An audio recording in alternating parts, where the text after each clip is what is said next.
Has Sony learned from its flop that is already known as Concord?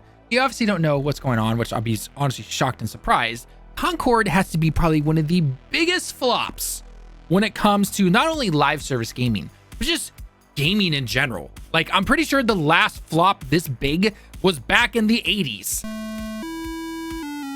That should tell you right now just how bad this game flopped.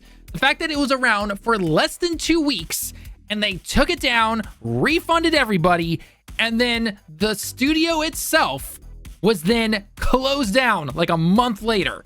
And they're just gone. Kaput. Just Concord doesn't exist anymore. And yet somehow this is supposedly supposed to be in Sony's like Amazon little video thing that's coming out in December. Oh boy, that's gonna be a terrible look right there. But anyway, everyone has talked to death about what happened with Concord and everything, why it failed. Nobody wanted it. What was the budget for this thing? Like over $400 million or something like that reported. I mean, regardless if some of those numbers potentially were off from him, like the lowest it possibly was $250 million. Try punching that into a calculator right now, by the way. Take your annual salary if you're working, minus that out, and that just shows you how crazy big this number that is, because it's ridiculous. But then again, this is nothing new when it comes to giant companies wasting tons of money, because their investors are also kind of stupid when they say like, yeah, we want this, and then it flops and they're like, you know what, we'll keep giving you more money to do this again, whatever it is. But as you might have known if you've been watching us or following us here on Direct Gaming, one of my personal tinfoil hats when it comes to the shakeup that we saw when Jim Ryan left, because if you don't know, Jim Ryan obviously was the one who pushed the live service really heavily, whether it was buying up developers, buying up studios, greenlighting certain projects and everything. I mean, heck, a couple of years ago, they said like, oh yeah, we're gonna have 12 live service games by 2026. It's 2024 right now. It's almost 2025. We have seen 2 of those games. And obviously, a decent amount of them have been stopped, frozen, delayed. A few of them have definitely just been stopped completely, which is good, in my personal opinion. But it's like they're not learning from it. But regardless, though, then we have somebody like Hiroki Totoki who came in and basically analyzed Sony. And one of the things that he did was he analyzed PlayStation. And when he looked at PlayStation, he basically looked at him going like, how much money are you spending right now? Yo, stupid, what is going on here? And again, this is where my tinfoil hat theory comes in. That he probably went up to Jim Ryan and was like, you're going to retire, right? You don't like those long trips on your plane from Europe to Japan to America sometimes. You want to go spend more time with your family. And Jim Ryan was like, yes, I do. And then he left. Because holy crap, if you don't know who Hiroki Totoki is, this guy has been around in Sony for a long time. Like, we're talking 30 plus years here, essentially. And keep in mind, Sony is not just simply PlayStation. They are everything from life insurance, especially over here in Japan, to music, to cameras, to you name it. Sony has a bunch of different areas. They make a good chunk of their money, though, from PlayStation, which is why PlayStation is important to them. So when you have a guy who's a very by-the-books business dude, he has, again, the last 30 years has been trying to push Sony's profits up and up, essentially, have that margin be wider and wider, be around 20%, give or take, not the current 6% that it is right now. And when he saw that 6% and the amount of money they're spending, he's going, what the F are you doing right now? So Jim Ryan goes bye-bye, and then we have 2 CEOs get hired, essentially. They're doing like this duo CEO thing where you have Herman Holst, who is focusing on the software and the game side of things. And then there's the hardware side from another CEO. I'm blanking on his name currently right now. We'll probably put it up on screen that you can see later on in the edited version of this. But regardless, those 2 are supposed to be working together. And Hiroki Totoki is definitely keeping an eye on PlayStation, I would say, for a decent amount of time right now, just because of what happened, especially now with what happened with Concord. And he's probably just like, what the F is going on right now? But afterwards, we had the release of Helldivers 2, which did amazingly and probably shocked a lot of people over at Sony going like, whoa, it actually worked. And then obviously Concord just balanced that right back out and everything. But there was a Q&A session during a financials call with Sony with, again, they're mostly talking to investors and everything. They're not talking to you. They're not talking to me or anything like that. So just, keep that in mind when it comes to what they're doing. And also keep in mind, they're a business. They don't give 2 craps about us. They want number to go up with money. That's all they care about. Xbox is the same way. Nintendo's the same way. Every single company imaginable. That's exactly what they're doing. Okay, so just keep that in mind right there. But anyway, during a Q&A session with the latest financial earnings call, Sony management was asked numerous questions about their live service games, which was shut down 11 days after launch. Totoki explained that the company's foray into the live service games is still a learning process and that it will take lessons from what happened with Concord. Quoted, "Currently, we are still in the process of learning," he said via an interpreter. And basically, with regards to new IP, of course, you don't know the result until you actually try it.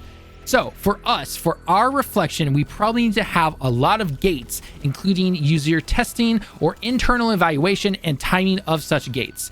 Now, gates is a kind of an interesting word to use here because another way you can also translate that from Japanese is to say like safety checks or checkpoints essentially. So that essentially what he's saying is there needs to be more stops and checks essentially to make sure that, hey, is this really going to do well? Is this something that the consumer wants type of thing? Like, on, at face value, that looks potentially like something really good right there. So with all that being said, they have not learned anything. He says currently right here, we launched 2 live service games this year. Helldivers 2 was a huge hit while Concord ended up being shut down. We gained a lot of experience and learned a lot from both. We intend to share the lessons learned with our successes and failures across our studios, including in the areas of title development management, as well as the process of continually adding, expand content, and scaling the service after its release, so it is to strengthen our development management system. So, for anyone hoping that Sony was going to look at this and be like, okay, no more live service games, we're going to go full into our single player like beforehand, don't get your hopes up, because guess what? They're still gonna be doing it. I mean, we still have that Fairbank game coming out, or sorry, Fairbanks, or technically Fairbank with $sign at the end of it, which is honestly so laughable. I mean, that trailer has been not review bombed, but dislike bombed into infinity, essentially. So I don't know what Sony hopes with a particular game like that when nobody wants it, essentially. And then we also have Marathon coming out, which they still have yet to show any gameplay. Supposedly they're supposed to be showing gameplay in 2025, which is also supposed to be when it releases. And Bungie had that random little video where they're like, yeah, we're not ready to show anything, but we have a couple of classes that are looking good. And we're really excited to show you what we have later on. And everyone was just like, okay, doesn't really make any difference or anything like that. So care to explain? And nothing. We haven't heard anything obviously since. So Marathon, a lot of people are expecting to basically flop. People are expecting Fair Games to flop. And obviously we haven't had any single player games in terms of exclusives or anything this particular year, which we knew already. A lot is due to how 2021, 2022 happened. And then 2023 only really had Spider-Man. And then 2024 had a ton of great games in terms of third-party exclusives, but not necessarily as Sony first-party exclusive. Those are all going to be releasing from March 2025 and on, which because obviously you need time to make these games and everything. We have Ghost of Yotei coming out hopefully next year soon, assuming that doesn't get delayed. While I understand that Totoki here he's not a gamer, he's a business guy. He's going to say whatever makes the investors the most happy to show them that, hey, we can do this. We did it once, and then we flopped after that. But regardless, we still made this somewhat work. Why he's not taking a much deeper stance on saying no, we are going to cut down even more of these live service games. I get the feeling that Herman Hulse is really pushing no, our live service game for the Horizon universe is going to do well. It's my baby. I want it. Yeah, Concord was also supposed to be his Star Wars baby, according to insider reporting. And yeah, look how well that turned out there, Hulse. It's ain't looking too good. So Horizon, I really don't have any hope for that personally. But before I continue on about certain games and everything like that, Lemon, are you super shocked about this? I would hope not, but let me know. What are your thoughts on this right now? Because this just makes me scratch my eyes. I get a migraine whenever I see something like this. This stupidity is happening right now. And I get it. Again, big companies, they only care about investors and all that stuff. But what are your thoughts on this? So you were on such a rule I didn't want to. First, this whole thing reeks of typical. You're speaking to investors and you don't want to scare them. Exactly. I don't think they would ever say anything that bombastic to say we're done with live services. That I think would be something you'd have to kind of leaks not the right word, but just slowly prime the pump for it and kind of ease them into it essentially. Yeah. But this is just a tax write-off. They've sit in. I don't understand the paragraph about the whole. So for us as a reflection, we probably need a lot of gates. Like, you had a gate, you saw that the gate broke, and no one liked the beta, and it was lambasted as it came out that people aren't playing it, and you thought, all right, this is not going well. Throw it out. Well, my assumption would be that gate section right there, or those checks essentially, is way earlier than a beta, because at that point you almost have to release it essentially. Like, I would assume, I would hope, I know it's a big assumption right here, that those checks would be like pre-alpha stages, like when it's kind of getting its footing going before you really jump into production. So pre-production essentially. Like, if he's talking about having checks that early, I'm all for that. I really am. But then again, the game wasn't bad though. That's the problem. This isn't like Gollum or something where it was a dumpster fire from the moment you saw it. This was a competent game. It worked. It just wasn't interesting. Right. Well, that's, I don't really suss that out that early. Well, one thing that I think, what did he say here? He said, including user testing. So that user testing, in my personal opinion, you would need to be bringing people in from the outside. Because I guarantee you, if you'd actually brought people from the outside, not business people, like actual people who cover games and everything, they tell you like it's a competent shooter, but I don't know anyone who's really going to play this or anything. And it really makes me wonder if this is that whole like toxic positivity thing. Is it that Herman Hulse really just keeps pushing for these things?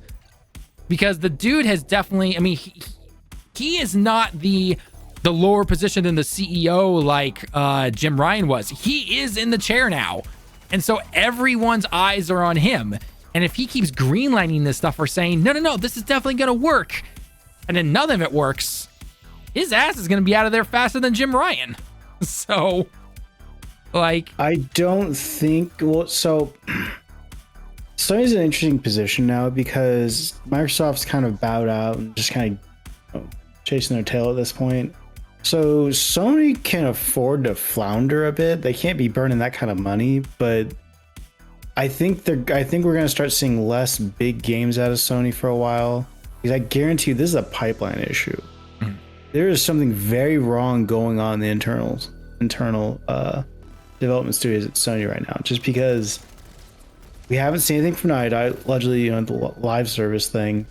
Which we know they spent 4 to 5 years on. So when they said that they're not going to be doing that now, they're starting from scratch on whatever they're working on, which is easily going to be 4 to 5 years. So when they initially canceled that live service online multiplayer game, that was back in 2023, if I remember correctly.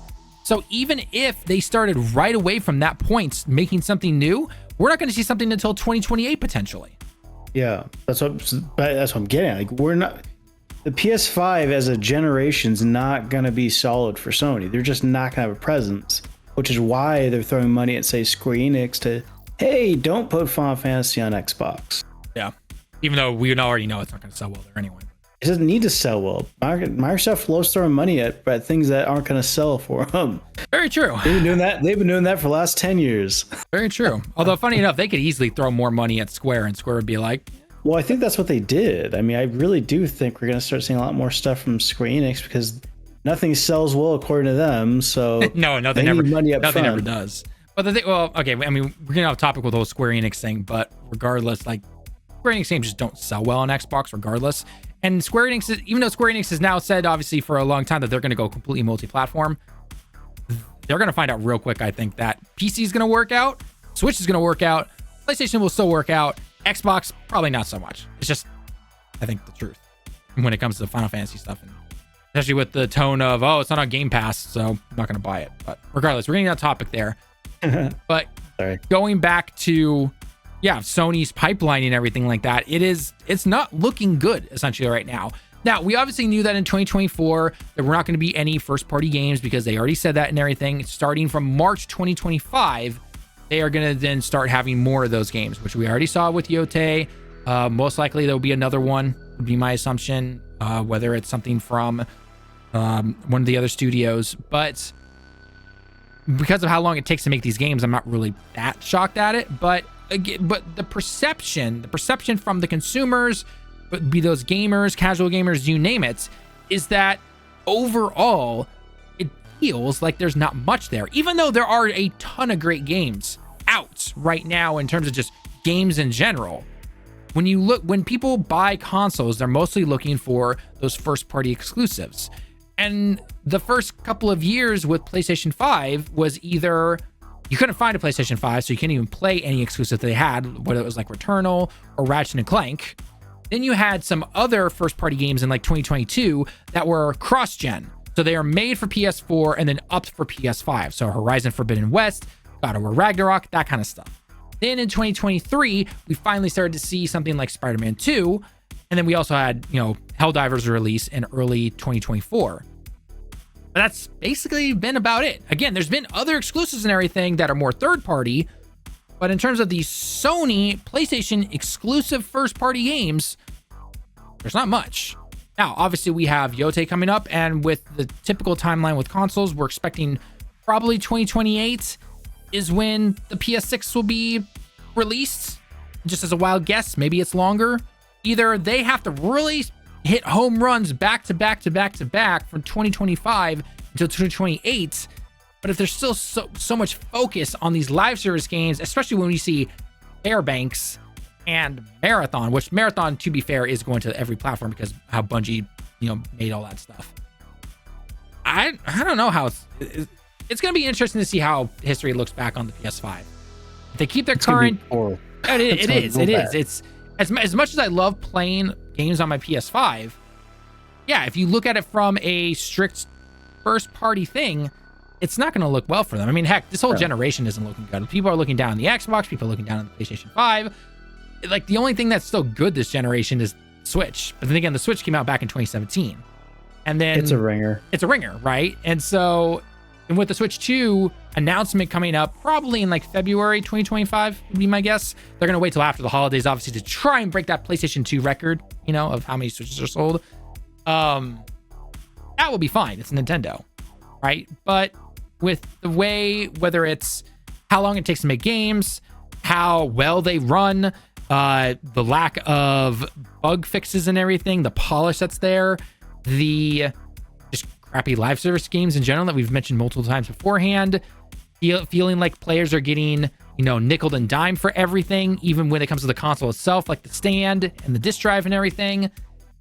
It doesn't reflect well in the long run, especially when you have hard economic times around the world, whether it was due to the inflation because of the pandemic and everything, or just simply consumers, the amount of money they make hasn't gone up or it's not keeping up with inflation or anything like that. Again, tons of different reasons. But the perception is still going to be it's not going to look that good for them. And does something like the PlayStation 6 and Xbox, insert whatever name they have here, fix that? Maybe. But I don't know. It would not surprise me if Insomniac, who's the current GOAT for Sony, they're the only ones who can at this point perform. Mm-hmm. At least right now, because they keep pumping games out at a stupid rate. It would not surprise me if they cut the DLC for Spider-Man 2 to speed up development for 3, right? Because they need it now, because their pipeline's screwed. They don't have Naughty Dog anymore, effectively, this generation. Yeah. Santa Monica probably might get something out. I think they could get something out around 2027. So I feel like Sony needs to have two people that can somehow work together in terms of the software side of things, aka the games, but also make sure that it makes sense financially, business-wise.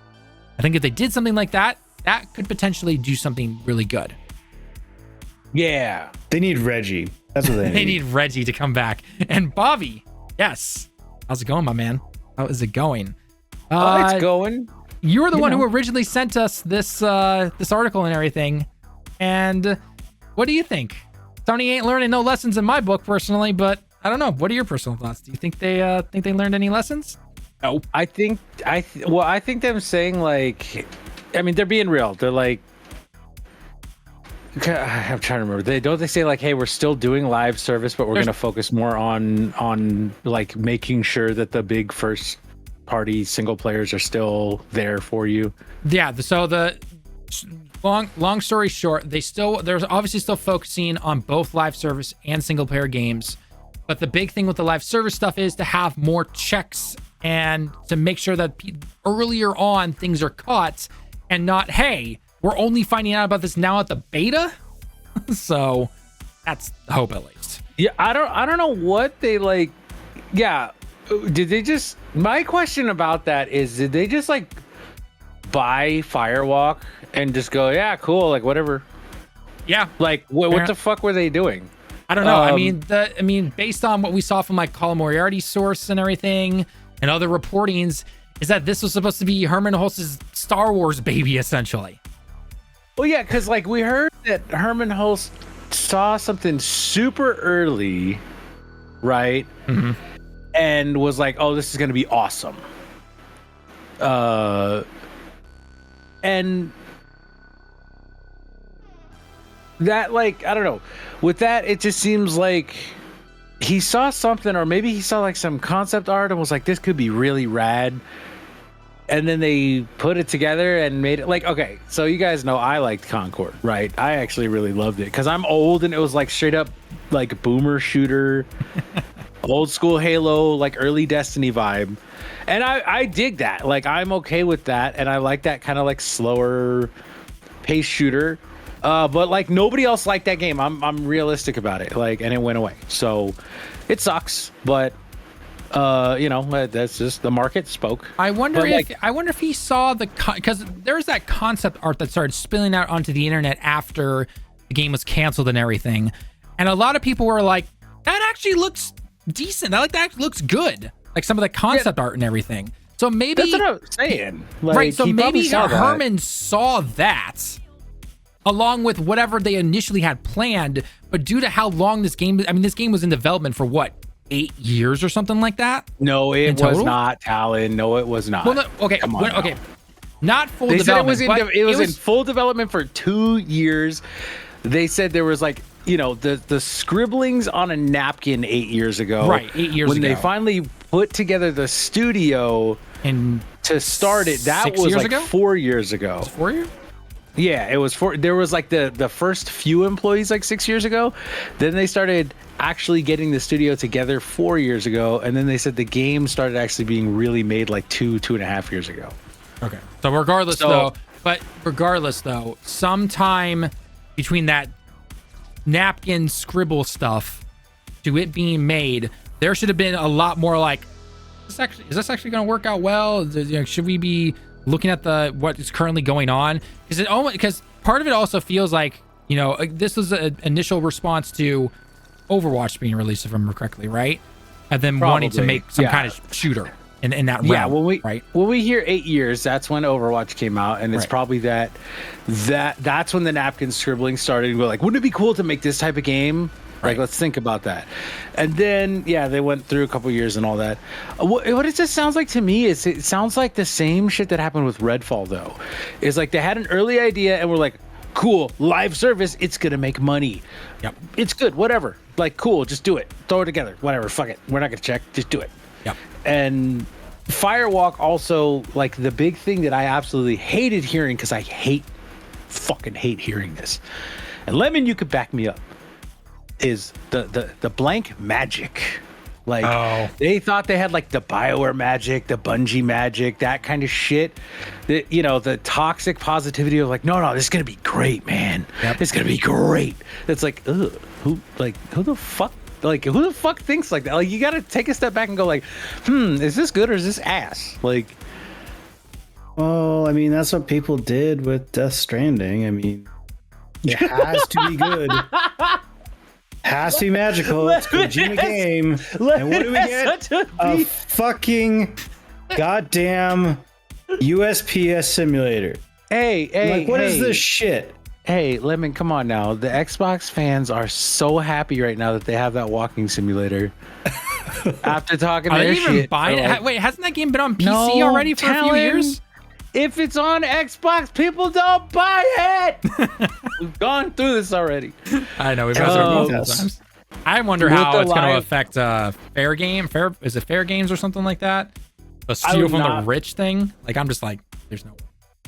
Yeah, I would not be shocked if they Cancel it. If they cancel that and Marathon.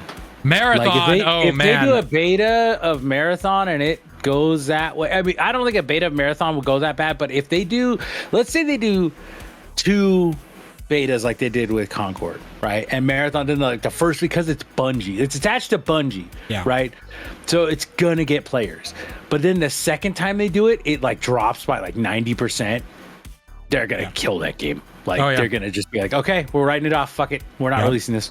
And then I think at that point, Sony will fully take over Bungie. I think they. They would, and then Fair Games would just be snuffed out too. They would not answer it again.